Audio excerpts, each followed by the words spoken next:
nakomitunaka ae nakomitunaka Nzambe o nakomitunaka o Nzambe o nakomitunaka o Poso mwindo eutande wapi o Matonde mingi bandeko batele émission mbwetete yoko imsha fatelizo baso bolodaka pour la tina na kotalisa bonzambe katna bukana biso. Bonne fête et indépendance na ba congomais nyonso o baza ko na biso ma o c'est vrai depuis le matin une antenne en tout cas direct pour la tina kotalisa lolenge nini mboka na biso accéder na indépendance pote histoire peut-être sengel ebeta malolenge ezala. En tout cas bonne fête à tout le monde.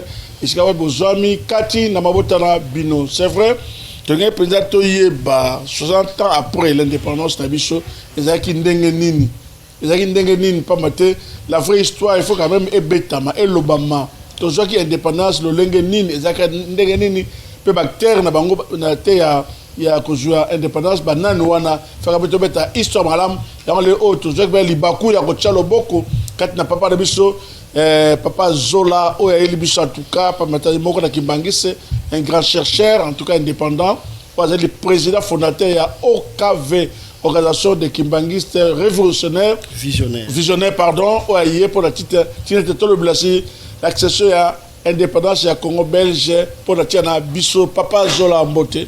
Mbote, Papa Vicky, Mbote, na bande konyoso, bazo kolanda Bisso, et Mbote Susu, na chaîne, na Bino, na Libaku Obopesi Bisso. Biso baye auto sekamaki parce que kozala kimbangiste e banda ko lubama kimbangiste baza bazoba de soki mutoza kimbangiste azazoba e loko wana e lubama kimingi et merci na ndenge bozwi biso na valeur ya kobengisa biso to pesi bino merci mingi. Matono mingi en tout cas toy elongo na papa de Zola toyeba indépendance jamara ndenge ni bactère principal ya bozui ya indépendance de banani mais avant cela tout ça nzemo kitoko tout ça après réflexion nzemo wana Congo mboka kimbangu ayokela pasi. Allons-y à la régie gratuite.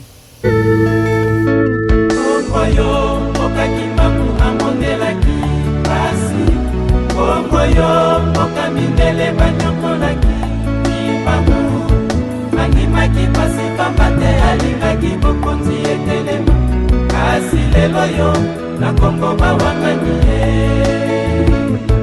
animaki pasi pambate alingaki bokonzi etelema kasi lelo yo na Kongo bawangani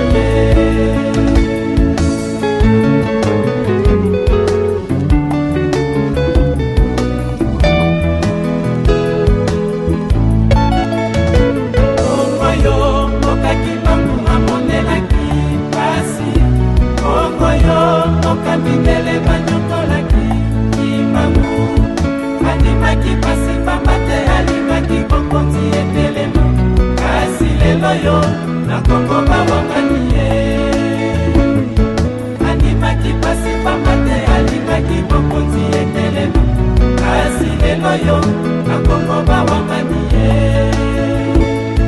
imangu wanyokwamaki na tina ya masomi ya mokili Mboka Kongo yo beli bota mobimba ya bayindo kasi lelo na Kongo balobi kimbangu bayebi ete kala lolenge tozangi kimia na Kongo kasi lelo basusu balobi kimbangu yende nani kala lolenge tozangi kimia na Kongo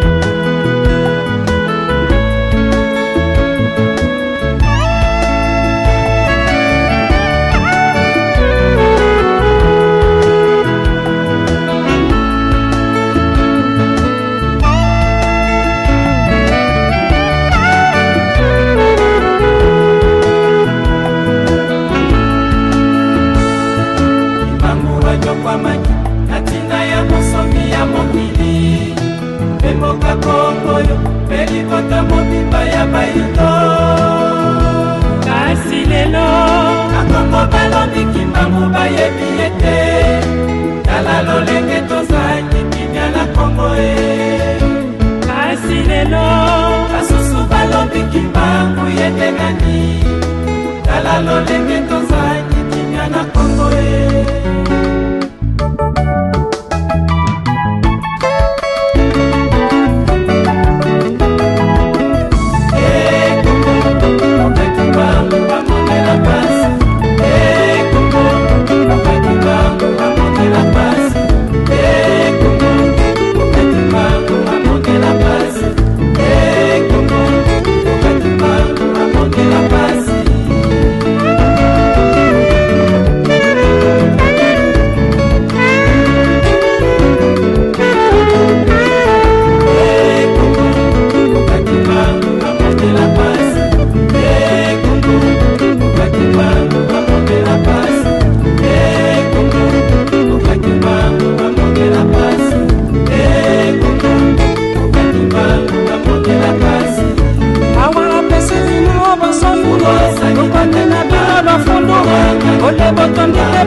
Mboka Kimbangu yokalaka pasi les RDC et c'est de reconnaître vraiment l'effort oyo parce que Kimbangu salaka elongona libota kebi yangote mais nous allons découvrir ça elongona maître Zola yoki nzemo kitoko Mboka Kimbangu amone la pasi attention j'ai bana maman yoki susimakasi c'est avec des larmes aux yeux lelo nazoya na utindaku na leki na siège na biso na victoire na talimboka epesinga mawa epesinga mawa pona nini toyebi importance ya mokolo te na komona ba congolais ba kongomani kokende na babar komela masanga ça fait mal solo epesinga pasi papa Vicky histoire ya mboko euti musika soki tolobi tozonga kuna esclavagisme pape Nicolas V a signé apesi roi Alphonse V nzela mpona kosala esclavagisme en Afrique. Bakoko biso bayokaki pasi. Yambo wana bamisilma basala esclavagisme moko mutu aza conscient kozala musulman te. J'ai dit un Africain, un noir conscient à cause de la musulman te. C'est le pire esclavagisme au mokili no yebati. Bakozwa bana mibali, bako casser bango pour na ko empêcher reproduction. Donc likambo ya esclavagisme ya ba musulman soki to décortiquer yango eza pasi. Yango tozo sala rappel ba yebazo kolanda biso bamonaka barabe lokola basantu te. Non, bazwaka islam c'est bazwaka islam te lokola ndenge bazwaka yango. Non, yaki na nzela esclavagisme ezalaki pasi nde na otoluba bakozwa bana mibali bakokastre bango po empêcher reproduction. Tolongwe wana esclavagisme ya occidentaux autorisé béni par l'église catholique le pape Nicolas V. Ba crime o esalemi na Afrique pe na mboka na biso moya kolobela ngo ezati ba congolais tolamuka. Ba congolais tolamuka parce que tozo kenina oyo papa mfuma longo papa dange na lobaki la deuxième colonisation la plus grave et la plus meurtrière.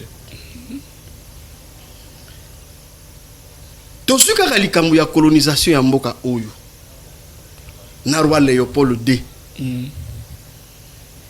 Roi Léopold II a bomi plus de 10 millions de Congolais. Na kanisi to mona ba image ndenge bochaka yango. Je crois Régis ko la kosunga bisha ba image wana ila malamu ya mabe oyo ba crime roi Léopold II a sala na mboka oyo. C'est plus que l'esclavagisme. Ce qui au lobby ont mené enquête historique na mikanda na bakor yambo yako koma état indépendant du Congo to koma Congo belge pe lelo République démocratique du Congo okotanga ke ezalaki na bakor makamo mingi o esalemaki pona to koma lelo na République démocratique du Congo. Congo ebengamaki association. Ah bon? Congo ebengamaki association makambo ezalaki mingi bandeko balimbisa makambo ezalaki ebele.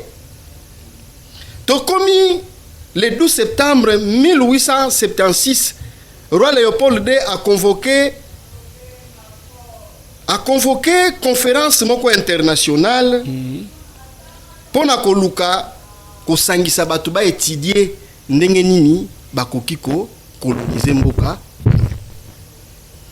Et association en Bengami, association internationale pour l'exploitation et la civilisation de l'Afrique centrale.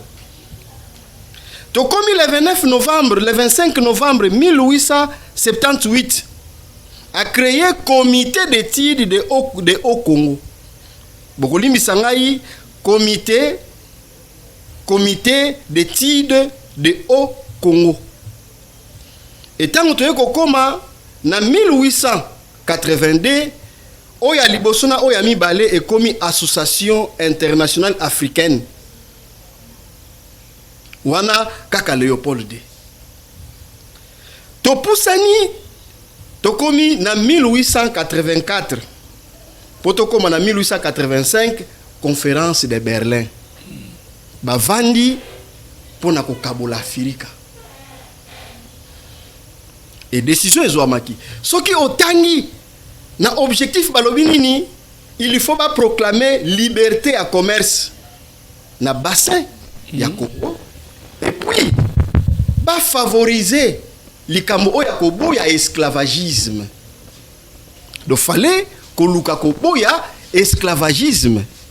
Mais siko papa Viki wana zama oya kangamaki na conférence de Berlin entre 1884 et 1885 et acte de Berlin et kozala signé barandango public le 26 février 1885. Mais siko yoka siko maye ko salem. Balobi nini awa na mukanda oyo, les Belges avaient pratiqué au Congo une méthode coloniale basée à la fois sur le peuplement et l'exploitation extensive du pays, dont l'une des richesses fit de tout temps les cheptels humains. Cheptel humain eza nini? Cheptel humain eza kozwa batu komisa bango donc batu. Bozwi batu na image ya banyama. Wana ezalaki traitement oyo ba réservaki na bakoko na biso. Donc le Belge avait considéré le Congo comme une grande forêt oyo eza na banyama oyo bakoki koboma ko exploiter à tout moment. À tout moment. Et c'est le contraire ya oyo kangamaki na conférence de Berlin. Yango wana batu oyo balandaki papa ki soloke la banda koloba tango nyonso, les Belges me doivent. Les Belges nous doivent. Parce que les Belges tambola kite nenge e kangamaki na conférence de Berlin. Ba crime ya makasi. Ba recherche lobby que environ plus de 10 millions de Congolais oyo bakufaki.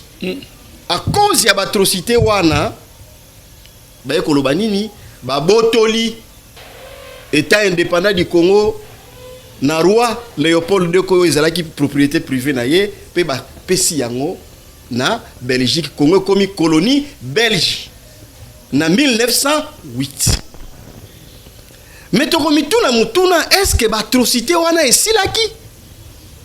Esilaki te. Tokolobela likambo moko. Parce que tozolobela likambo indépendance. Le 30 juin. Nini o esalemaki po ete basala choix ya date le 30 juin. OK. Batata na biso bavandaki. Na taberon. Bon ndeko boko limisa biso to anticiper poto bosana élément ote. Bavandaki. Avant la liberté. Pona date le 30 juin. Parce que fallait qu'on anticiper likambo ya domination belge na Congo o esalemaki le 1er juillet 1885. Wana ezalaki date oyo barandaki officiel état indépendant du Congo pe domination belge et vandi na mboka na biso. Mais donc ça la rappelle moko boy. Soki toke kaka le 1er juillet 1885 ezala ndeko moko tata moko un soldat britannique oyo arandaki public likambo ya état indépendant du Congo. Administrateur général comme on a eu monsieur Sir Francis de monsieur Sir Francis de Winton, un anglais. Bandeko lobi tozanani. Lobi tozanani. Lobi tozana match Lobi match. Lobi tozana match. Tobeta na pays ni.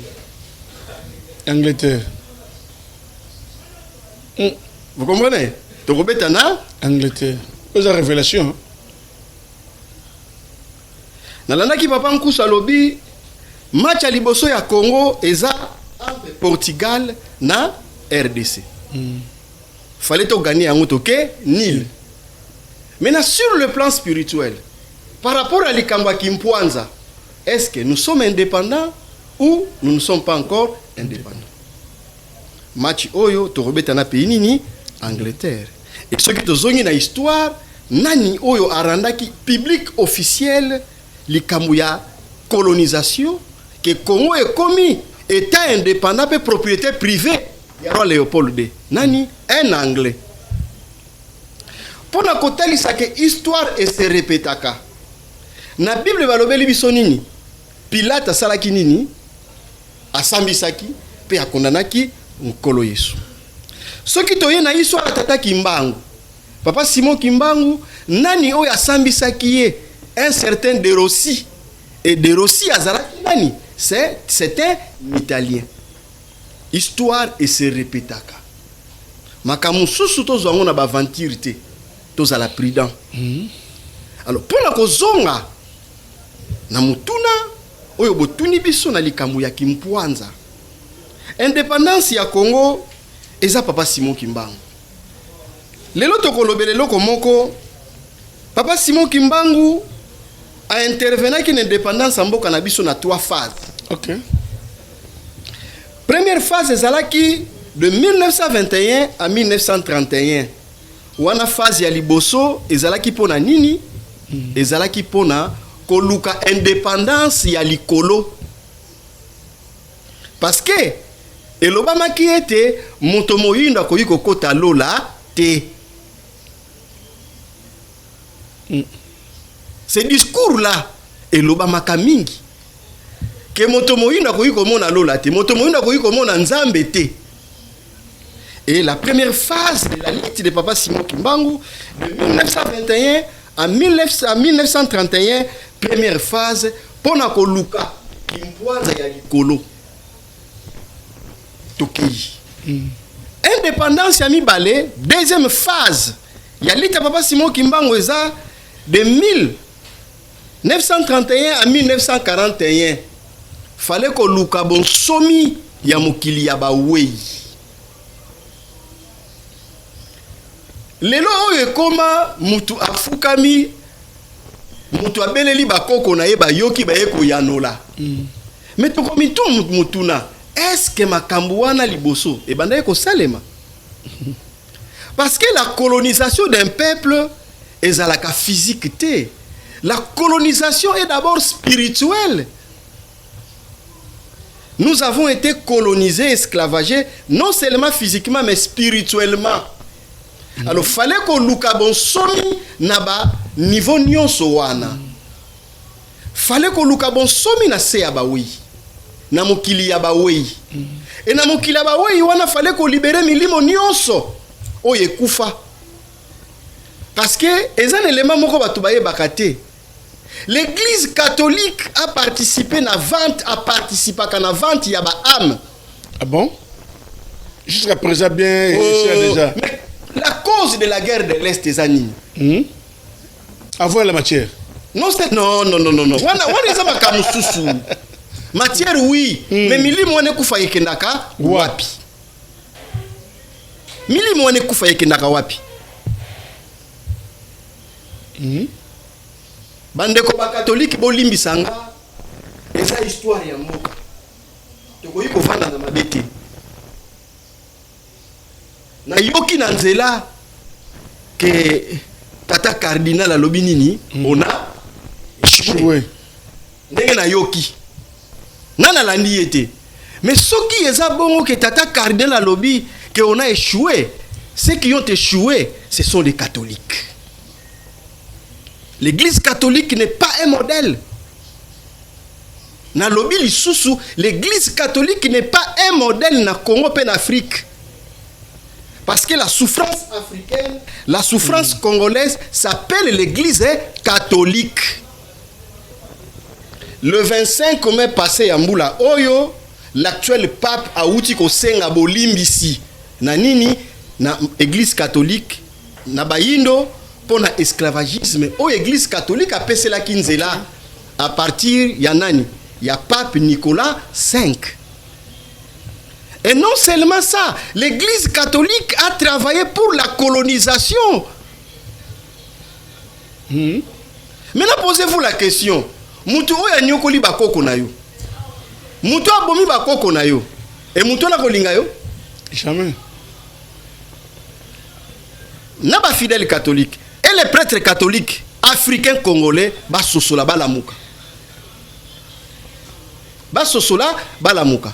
Pourquoi na lobi bongo? Na mbanzangu Papa Simon Kimbangu apesa ki promesse na ba catholique. Papa Simon Kimbangu non seulement ça abakisa kango na Kinshasa que pas itozoko que l'église catholique azoka mebela tombola l'église catholique comme poussière. Et les catholiques qui époque wana ba yebi yango et likambo wana eza na nzela tôt ou tard dans ces pays et même en Afrique l'église catholique ne va plus exister parce que les catholiques eza la base ya souffrance ya mboka oyo. Nous trouvons même les liens spirituels. Il y a colonisation de l'église catholique na marche ya mboka. Na ko rappeler les mamoko. Bande ko so ba ko sunga biso misa drapeau. Oya liboso. OK, la régie na ransi gradi sunga biso.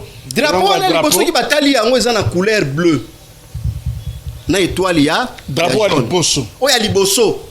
Il était indépendant du Congo. Oui, gradi sunga biso ce qui drapeau c'est l'élément. Drapeau wana eza ya couleur bleue. Et drapeau na couleur bleue. Quel est le lien oyo eza na kati? L'église catholique a contribué. Ce que tu couleur bleue, l'église catholique est symbolisée Vierge Marie. Et l'église catholique s'est comportée dans notre pays comme église d'État. Maintenant, mituna, est-ce que liaison wana oyo ba catholique ba salaki na état indépendant du Congo, na roi Léopold II, est-ce que liaison wana est katana toté? Nous voyons toujours na drapeau ya Congo couleur bleue, ata ba changer comme bleu c'est le couleur de sanini et dominé ezoko kozonga ba congolais ba susula. La colonisation d'un pays na zongeli susu ezalaka ka matérialité, c'est aussi spirituel. L'église catholique a contribué pour la colonisation. Et ça la kanga pasi tango nazomona bato mayela mboko oyo batangi bazolo ba la mission de l'église catholique au Congo en Afrique était une mission une mission civilisatrice.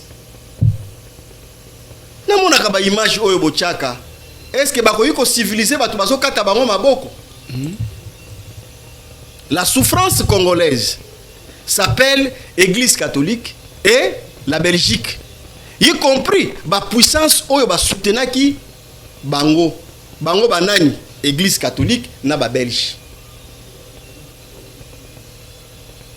To comme en 1960 consigne pesamaki na papa Kasavubu ezalaki nini? Tango ozokende ko kitsa drapeau colonial, drapeau ya ba Belge. Tango ozoko kitisa yango, okitisi yango, oniati yango. Ah bon? Oui. Papa Vicky, nous fouillons des informations. Consigne pesamaki na tata na biso na mokonzi ya yambo papa Kasavubu pe ya son âme. Ndenge azoko kitisa drapeau, soki kitisi drapeau colonial, drapeau ya Congo belge ou ya ba belge, asala nini? Azwa drapeau wana atia na se aniata yango. Endenga ko niata yango ko telema wana amatisa drapeau ya Congo. Et ça salaki yango? Et ça les m'a quitté. Et à part qu'on y a ta drapeau wana, la mission oyo baspesa ki anini ezaki ya ko proclamer que l'église Kimbangisi c'est l'église d'État pour na ko accompagner mboka. Selon les accords. Selon les accords. Parce que la gouvernance d'un pays, mboka etambusamaka, mboka evandaka na eloko moko boy. Mboka evandaka na bonzambe, mboka evandaka na bokoko na ngo. Sikoyo mboka Kongo evandi na nini? Mboka na biso evandi na nini? Mboka evandi na eloko te. Tala ndenge mboka osani ezotepa tepa. Bayebi te, bako condamner président Félix. Tout ça boye. Mais le problème n'est pas lui. Il est victime, il y a un système. Et ce système est un système colonial. Papa Vicky, token indépendance. Banani oyo ba élaborer qui constitue la loi fondamentale, la première constitution. Ce sont des Belges, le Parlement belge. Batu ya nyokoli biso. Pekaka bango wana basali nini? Wana jaki bango na bango ba congolais bazaki te bango na mokaka. Papa. Ezaki na bisika oyo ba congolais ba participaki. Mais l'histoire nous dit la constitution, la loi fondamentale a été élaborée par le Parlement belge. Et ndenge Parlement belge a élaboré ki yango. Ezalaki na avantage anani. Et ce système colonial là yango zo continuer ti lelo. na ba constitution nyonso ya mboka na biso, nous nous inspirons toujours na loi fondamentale. Bien que constitution Lulabour et ça qui moi exception, mais etambusa ki mboka tango mulaite. Donc na o etali mboka na biso, papa Simon Kimbangu mutu aza yambo.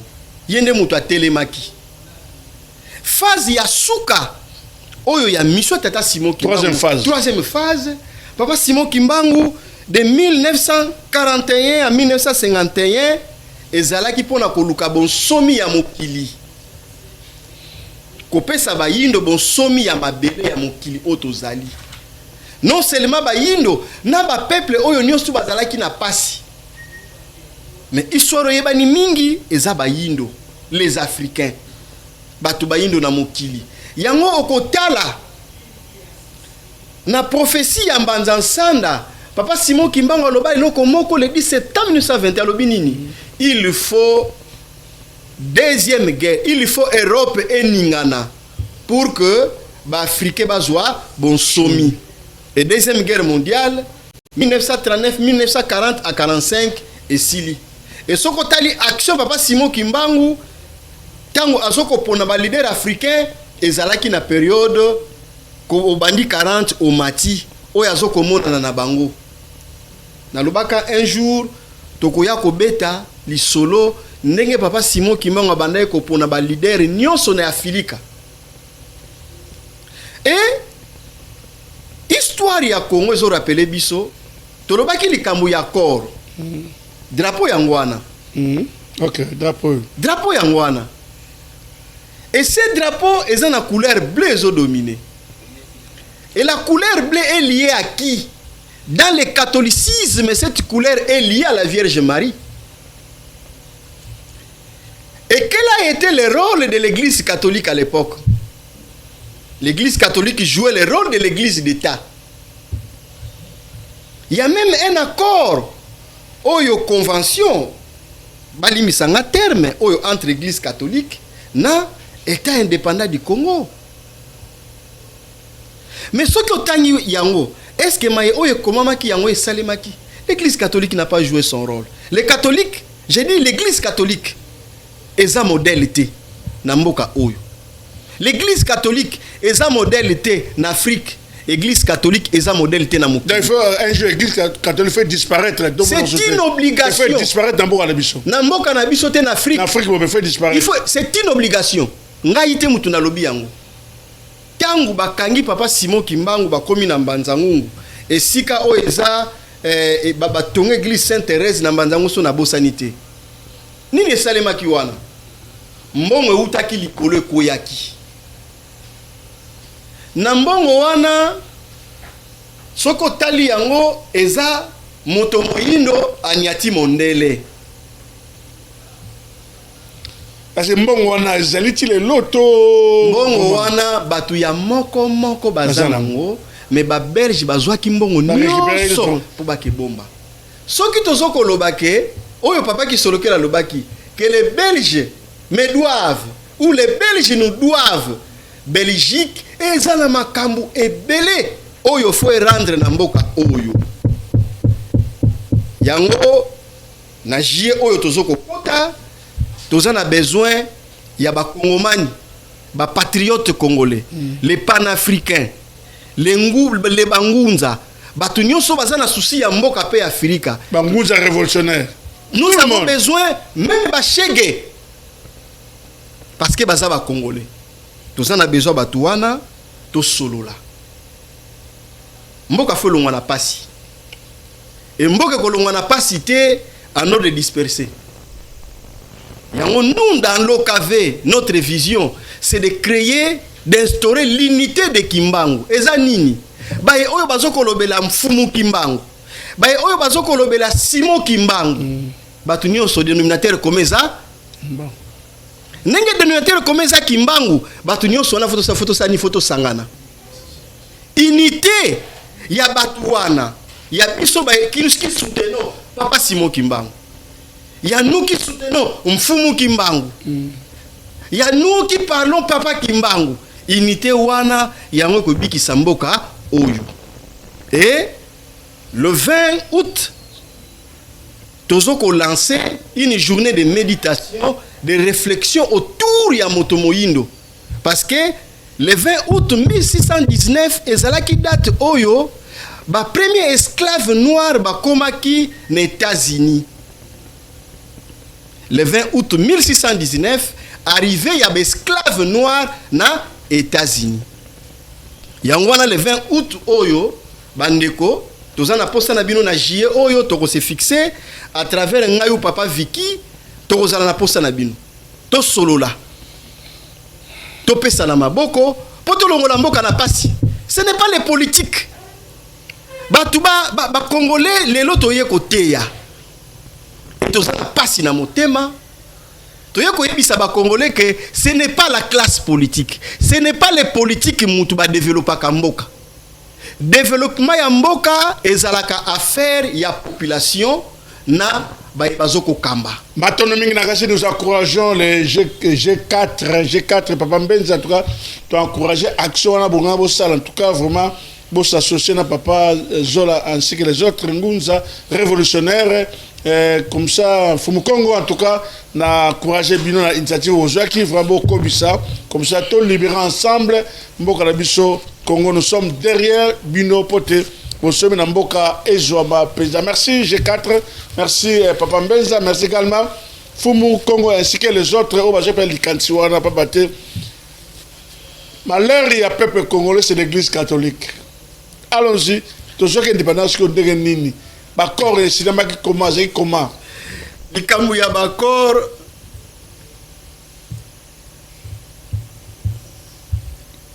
Sous la Deuxième Guerre mondiale, Balobi, à Bruxelles, Charles Kisolokel en 1958 a présenté auprès de la Chambre belge les documents ad hoc portant déclaration de Sa Majesté le roi belge, faisant mention à l'accession du Congo à l'indépendance qui a été remis par sa mère Marie Mouilou Kiawanganzitani, alors épouse de Simon Kimbangu, qui garda et conserva les 10 documents depuis le 27 avril 1943 sous le climat malsain de la Deuxième Guerre mondiale. Bakangi roya Belgique. Bakangi roya Belgique, pas banani, pas allemand. Bakene en Allemagne. Nous voulons préciser comment c'était le roi Charles, c'était le roi Léopold III et non roi Albert. Oba Belgique, oba allemand bakangaki. Bakena wapi na Allemagne. Mais yoka le côté histoire. Mais motif na kangaki. Mais non, à l'époque Hitler voulait dominer, non? OK. Hitler, c'est lui, le maître de cette époque-là était Hitler. Parce que pour Hitler, la race allemande, donc pour Bango, donc c'était fallait qu'on crée la race supérieure. Hitler voulait dominer. Et Mukolo Musuto ya kobeta lisolo Hitler, pourquoi Hitler abana ko mamba juif? Menzo kande ye moko tata ne azalaki juif. Pourquoi bana ko boma batu wana? Parce que Hitler a compris qui est loko moko boy. Le monde est gouverné par les mensonges. Je profite pour dire que les vrais juifs n'est pas les occupants actuels, il y a Israël. Les vrais juifs sont les bantous de l'Afrique centrale. Potozonga siko ne mission na biso. Papa, lelo ezamokolo ya kimpuanza. Il faut toloba vérité. Le monde est gouverné par les mensonges. Bakangirwa, bakena yewapi na Allemagne. Et sika bachaki ye roi moyabika ezati.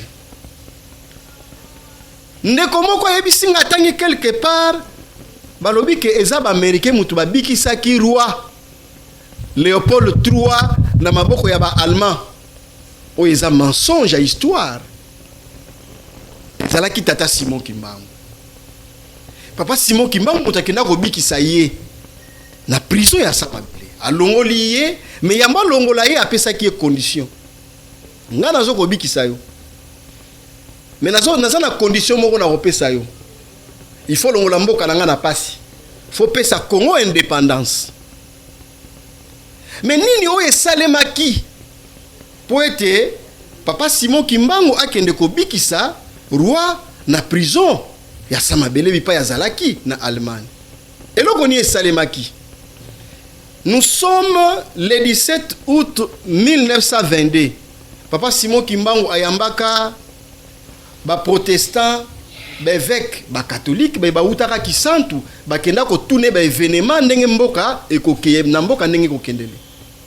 Na lisolo oyo azoko betela bango azoko pesa bango ba prophétie biyano ndenge mboka kozula bonsomi na mokili ndenge sengele tambola. Et na kati nango papa Simon Kimbangu asunya ke loko moko. Roi ya Belgique akokangama, mais na bokasi ya tata Nzambe akosala nini? Akubika, akubima na boloko. Maintenant qu'est-ce qui s'est passé? Tango ba allemand ba kangi roi, ba kene na Allemagne. Ah, ba Belge ba kemona papa ki solokele na papa diangenda. Ba ke ko senga bango. Balobi roi akangami. Ba kena ye na Allemagne. Est-ce que bokoki ko sengela biso te epai ya tata na bino po akende ko libere ye? Tango likamwana basengi balobi problème ezete ko yebisa tata. Yango esalaki na kosenga ya papa kisolokele. Na kosenga ya papa dia ngenda esalaki ke papa Simon Kimbangu akende ko bimisa roi na prison oyo azalaki na se ya mabele. Et aussi eza lokola kokokisa prophétie na ye moko alobaki ke na bokasi ya Nzambe osanini akobima. Papa Simon Kimbangu n'est pas ndenge batu balobaka oh prophète. Papa Simon Kimbangu c'est Dieu. Papa Simon Kimbangu c'est Dieu na mukanda oyo à part Biblia à part mikanda mususu na mukanda oyo soki tango ekozala tokotali sabino ndenge nini les États-Unis bapesaki ye yano ete papa Simon Kimbangu aza Nzambe. Wana na 1887 avant papa Simon Kimbangu amona na physiquement na mboka na biso. Toye kokoma papa Simon Kimbangu a signé accord na roi ya Belgique. Que bandimi andimi na ye a signé parce que place azalaki za place a passi. Andimi a signé mukanda ba signé accord. Papa Simon a ebise mbo ça va kangamisu. Donc a ebise fungola ba se retrouver na palais royal. Ba beli ba sanini ba sepeli. Parce que pour la Hitler pour na ba allemand ezalaki impossible roi azala libéré. Donc ba belge ba tchema kelele ba allemand ba yoki. Ba belge ba kesenga tata Simon Kimbangu akimisa roi. Bon, papa Simon Kimbangu azwaki roi Léopold III ayaki ko vandisa ye awa na Congo na province orientale et sika bana ko vendre ezali ti lelo. OK. Et accord wana parce que botuni biso banani bazalaki ba terre. Accord wana yango esalaki ke na 1958 papa Simon papa ki soloke le temps wake na Belgique abimisi accord wana asengi epa ya roi parce que maman Moulou ayebisaki ye parce que nous parlons de des acteurs mutuna na voilà. Maman Moulou fait partie ya ba acteur comme actrice pour na likambo ya bonsomi ya mboka na biso ndenge nini. Papa Simon Kimbangu akabimeli papa Kisolokele na boma. Papa Kisolokele fala kende test ya ba administrateur na Belgique. Ayebisi boy kende na mboka na yo na Nkamba. Sokomi na Nkamba kutana na mama na yo. Apesa yo document oyo voyager nango na Belgique. Et tant papa Kisolokele alongwe boma ake na Nkamba, mama Mwilu apesi ye accord otozoko lobela. Oya tata Simon Kimbangu. Accord wana na kata en tout cas ba lobaki na kata accord wana. Accord wana objectif ezalaki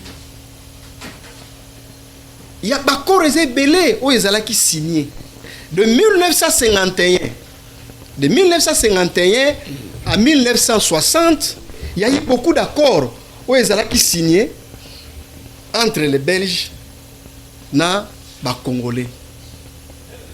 yango na élément moto tchaka la fois passée Papa Simon Kimbangu kianga ni mokonzi abula lobi nini biso tokobanda te tokoloba te tosengi na bino bakonzi ya mboka boyebi makambo yango bokende bipai mikanda ezali parce que pour Congo longa na pasi il faut que zonga na bakoro wana. Alors nini bapesa ki papa ki solokele bapesa ki ye accord oyo ya tata Simon Kimbangu basinyaki na roi Léopold III azana mabotile za pa bagimagisi accord wana ezali. OK Na mukanda oyo bazolobe balobi nini balobi papa Kisolokele avait exhibé, donc Kisolokele a osé d'exhiber ces documents auprès des politiciens congolais Lumumba, Kasavubu et Bolikango. Document wana yango mutu eza la base ya bonsomi ya mboka. Mais tango ba PC yango pona kokende mbango akomi na Belgique. Tango akomi na Belgique eloko ni esala ki po bakutana na test bakendeki abimaki lauréat. Sango ekomi tina roi ke africain moko ye awa abimi lauréat. Il faut na kutana na ye. Tango bakutani ayebisi ete naza mwana ya papa Simon Kimbangu. Naza mwana ne ya Yambu, son fils aîné. Tata na yo na tata na ngai bakangaki makambo. Et makambo wana yango na ye ko réclamer lelo. Mama lobi boyi. Soki boboyi ko pesa bonsomi ya mboka Congo. Maman lui avait bien dit, yebisa roi que soki baboyi ko pesa bonsomi ya Congo toko ningisa lisusu Europe et guerre et ko banana Belgique. C'est ce discours là parce que oyo ba yebi force et puissance de tata Simon Kimbangu, ce sont les Belges. Il y a eu beaucoup de propositions, papa Kisolokele n'avait pas cédé. Les discours qui avaient convaincu les rois dans le parlement belge. Tant que maman lobi nebi sabino boy soki boboy ko pesa bonsomi. Nous allons alimenter tokoningisa Europe guerre ko banana Belgique. Bazaki déjà la somme il y a deuxième guerre mondiale. Oui. Bon ça là ils ont cédé. C'est ce qui a fait que roi il y a Belgique na chambre parlement belge ba accepter likambo ya ko pesa bonsomi na Congo. Et tant que bandimi ko pesa yango ba pesa ki papa Kisolokele les 3 documents. L'agrément diplomatique entre pays métropoles et les pays colonisés attestant avec confirmation de l'indépendance prochaine du Congo belge. Nous sommes en 1958. Papa Kisolokele ayaki na indépendance ya Congo déjà na mallette. Tout était négocié. Ce n'est pas tout ce qui est rencontré. Document Yami Balé est la nomination de Kisolokele Charles à la haute sphère de la République du Congo belge. Et le troisième document, la proclamation inimmémoriale de Simon Kimbangu à titre honorifique de héros national. Likambo Natele Melakango ko salemate. Maintenant, Elokoni et Salemaki, nous parlons des acteurs. Tokomi Nabane 50, ba réclamation bandi. Parce que nous sommes en 1958. Awa, nous avons la première personne sur le plan international. Papa Kisolokele la Tchaki Brou. Que nous, Belge, il faut reconnaître Maï Oyo Bakangaki. Nous avons ici Mao Tse-tung, président de la Chine, à l'Obinini. Si Mao Tse-tung, à l'Obi, si cela étant la Belgique devrait respecter sa parole royale faite à ses noirs. Ce qui les Camerounais ya solo, ba Belge ba sanini, ba reconnaître promesse oyo, promesse royale, parole royale ya bokonzi. Oyo ba pesa ki na tata Simon Kimbangu. Et c'était en 1958. En 1957, lors d'une interview, l'empereur japonais Hirohito dit un mot de parcours. Le Congo n'est pas seulement un patrimoine africain, mais aussi l'œil du monde. Son colonisateur doit s'acquitter de son devoir moral si les miracles furent réellement opérés. Congo est un patrimoine africain, mais appelle l'issue ya mokili mobimba. Il y en a mondele jamais à retirer mboka o. Akotika mboka o. Pas ayebi moko. Les blancs, Papa Vicky. La prophétie de 17 août 1922 lobinini. Congo eko accéder à la deuxième indépendance. Les Belges, les Américains, les Français, les catholiques, bayebi likambo wana. Nenge toza boye, tozo kende processus o toza nango. La deuxième indépendance. La deuxième indépendance spirituelle. Mutokango swazate. OK. Quel que soit eloko eko salema, quel que soit tout ce qui se fait, nous sommes ko salema sur le plan international. Ba complot de Jérusalem. Eko simbate, le Congo ne sera pas balkanisé. Le Congo va accéder à la deuxième indépendance. Et Congo, ce que je bon somi nango, maloba ya tata Simon Kimbangu, le 17 août 1922, ce que je bon somi nango, sur netandi nyonso territoire, bongonde Afrique et kozwa kimia. Kimia ya Afrique ezo dépendre na nini? Ezo dépendre na kimia ya Congo. Yango zomona nous au KV. Ce qui tozo ko senga bandeko baya to kutana to solola. To zala bomoko, to te ya peuple. Pona ko sunga bakonzi ya mboka. Pona nini? Po mboka ekene na bonsomi nango ya mibale. Parce que sans bonsomi wana mibale, Congo ko tikala ko bonga te. Indépendance spirituelle. Indépendance spirituelle. Vraiment. Wana ezama loba ya yemo konzambe. Que le Congo doit accéder à des indépendances. Mais les gens sont nengeni na moyen de rejoindre indépendance parce que amine ba tika cette état de indépendance wana. Ils vont accepter en tout cas. Papa Vicky. Nani oya ndimaki ke mondela kotika mboka o. Hein? Le 30 juin. Oh le 30 juin. Hein? Qui?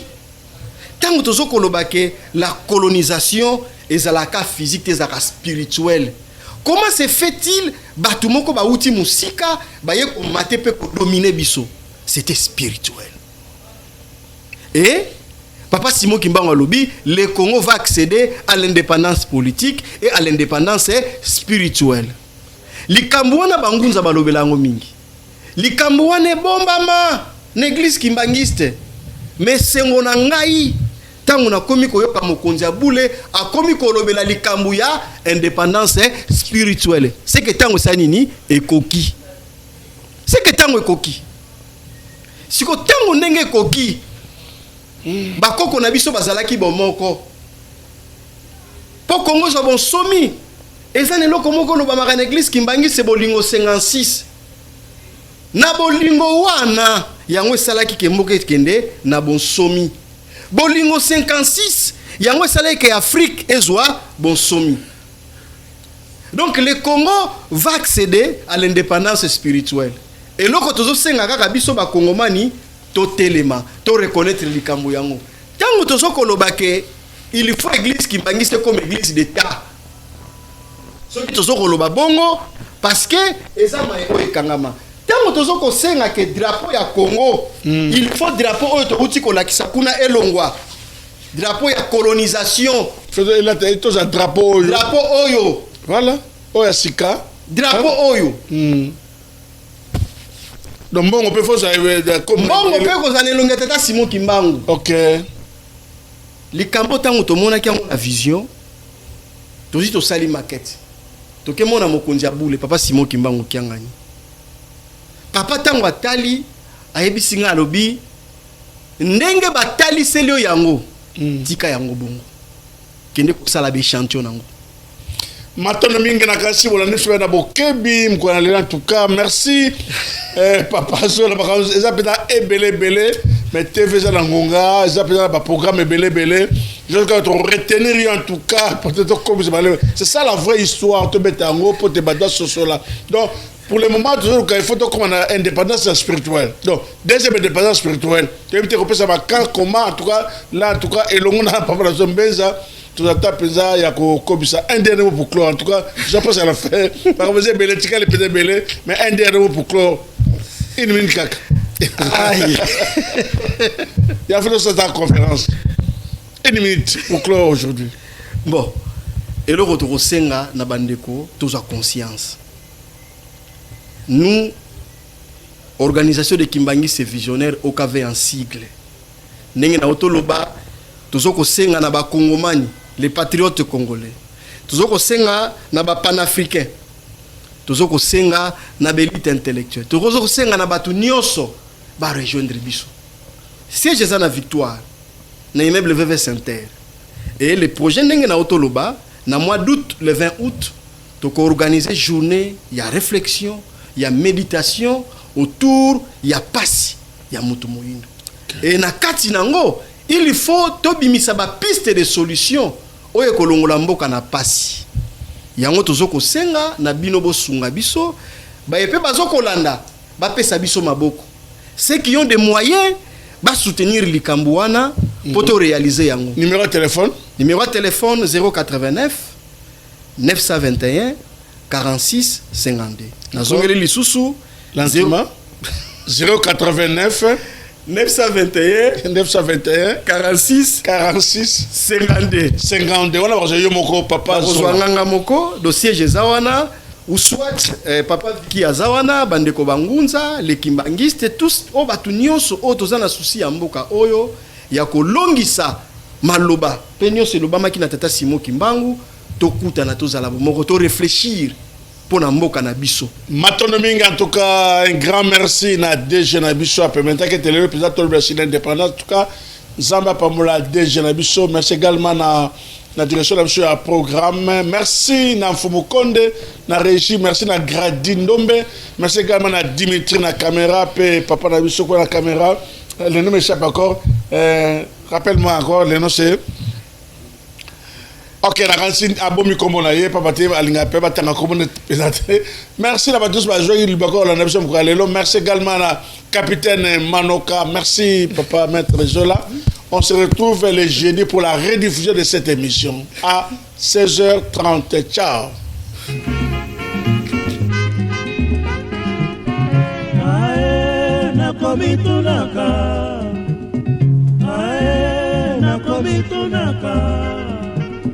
Zambeo nakomitunaka o Zambeo nakomitunaka o Poso mwindo eutande wapi o